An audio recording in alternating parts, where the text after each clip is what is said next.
This chapter will cover 3 types of jumps: a simple jump using the kite, the pop using a rebound, and jumping a wave.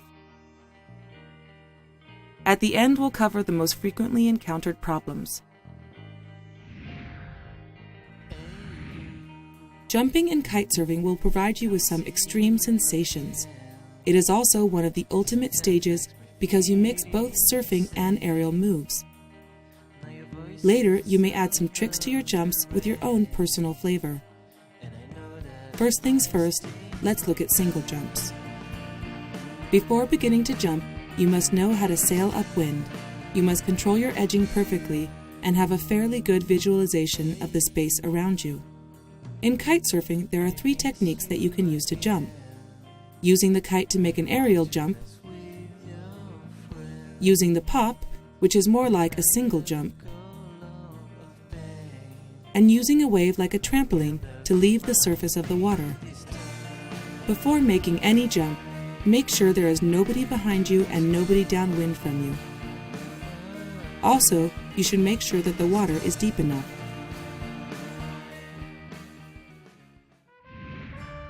The simple jump. This is the most used kind of jump. You can make this jump from calm water. It depends entirely on the timing between your edging and piloting of the kite. Attention! Jumps with new generation kites are slightly different from standard kites or C-shaped kites. There are 3 stages to the jump.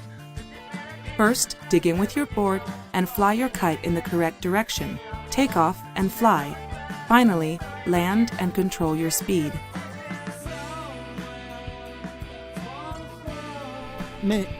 Before attempting your first jumps, make sure that the wind is steady and not too strong.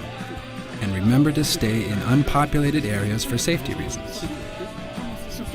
Take it easy at first and don't make any abrupt movements. Digging in and flying the kite upwards. Keep your kite at 11 o'clock or 1 o'clock, depending on your direction. Put your hands toward the center of the bar. Begin to dig in by putting more pressure on your heels. Fly the kite quickly towards the zenith without sheeting it in too much.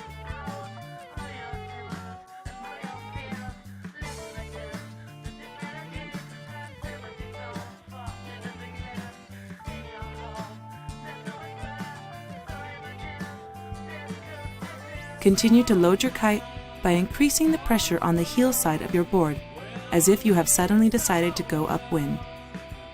Step 2. Take off and fly. When your kite reaches the zenith, pull on the bar and you will take off.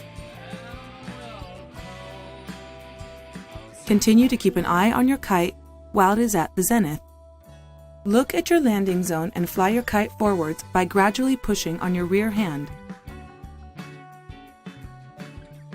Step 3. As you begin to descend, look directly at your landing zone and fly the kite forwards, pulling on your front arm and gradually pushing on your rear arm. Stretch out your legs towards the surface of the water, but keep them flexible to absorb the impact. Keep your board abeam, that is at a right angle to the wind, and land with the board flat on the water. Stretch out your legs slightly to reach for the surface of the water, but make sure you keep them bent and flexible to absorb the landing. Keep your board in the direction of the wind and land it flat on the water. Once you're back on the surface of the water, pilot your kite back to the edge of the wind window. If you feel there is no more power in your kite, that would be normal. Put pressure back on your heels to load the kite again. On the other hand, if you're coming in quickly and the kite is still pulling you, then allow yourself to go downwind a little and sheet out to slack the kite. To gain height, increase your edging pressure and jump on takeoff.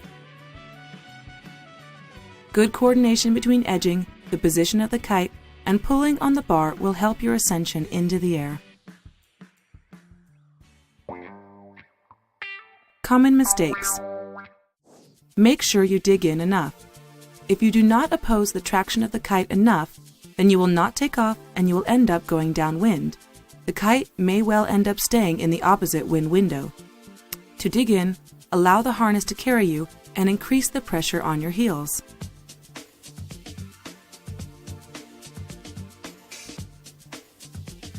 Pull on the bar, otherwise you will not take off. The kite may fly uncontrolled into the opposite half of the wind window and may even end up in the water. Make sure that you pull on the bar to take off as soon as the kite reaches the zenith.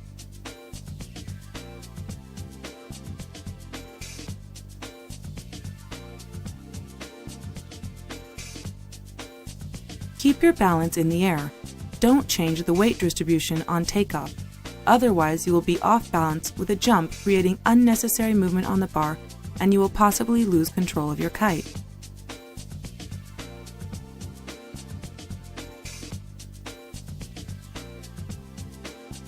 If you're off balance in the jump, concentrate on flying the kite close to the zenith to absorb the landing. To keep your balance, keep a compact position and remain slightly crouched for the moment of takeoff, and hold the same position during the jump. Contract your abdominal muscles.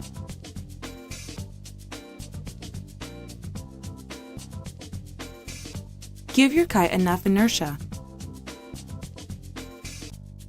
Otherwise, you will fall rapidly without absorbing the landing with your kite at the zenith or in the opposite wind window.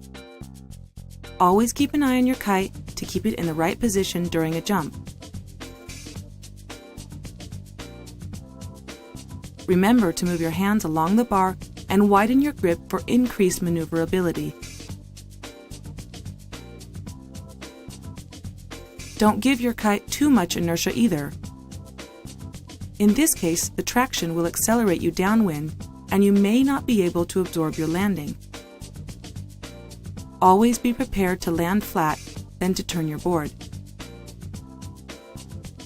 To avoid piloting errors, keep your hands towards the center of the bar.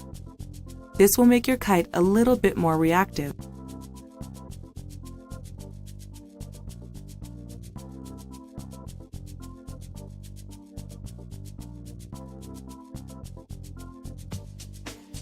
Don't land on your heels. If you land systematically on your heel side, it will be difficult to get your balance. You will end up sitting on the water. Be prepared to land the board flat and parallel to the wind, then switch on to the heel side. Don't release the bar. The kite will no longer carry you and you will fall hard. Keep both hands on the bar and avoid slacking the kite too much. The pop, jumping without using the kite. For your first pop, fly your kite high, close to the zenith, then fly the kite downwards to increase the opposition on the edging and create a rebound. Making a jump without using the kite to take off could also be called a low kite jump. For your first pops, keep your kite at 11 o'clock or 1 o'clock, and once you have learned to pop, gradually bring the kite lower to improve your style. The idea is to use the kite traction and to increase the opposition on your edging, then to suddenly release this to create a jump. This kind of jump requires perfect control of your edging. Begin by increasing the edging pressure and releasing it successively. Release the pressure by placing your board flat on the water. While you are flattening your board on the surface of the water, your speed will increase, as will your potential energy. Experiment with the timing to take off as you release your edging. Once you're in the air, keep an eye on your landing zone. Always land your board flat for a balanced landing, then switch to the edging. Before attempting your first jumps, make sure that the wind is steady and not too strong.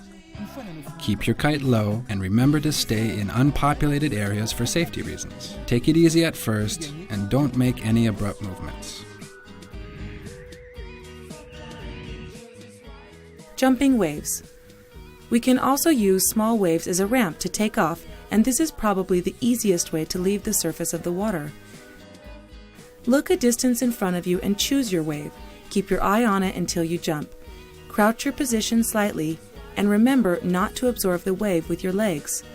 Once you reach the wave, keep your balance on both legs. You will take off from the crest of the wave. Look at your landing point and absorb your landing.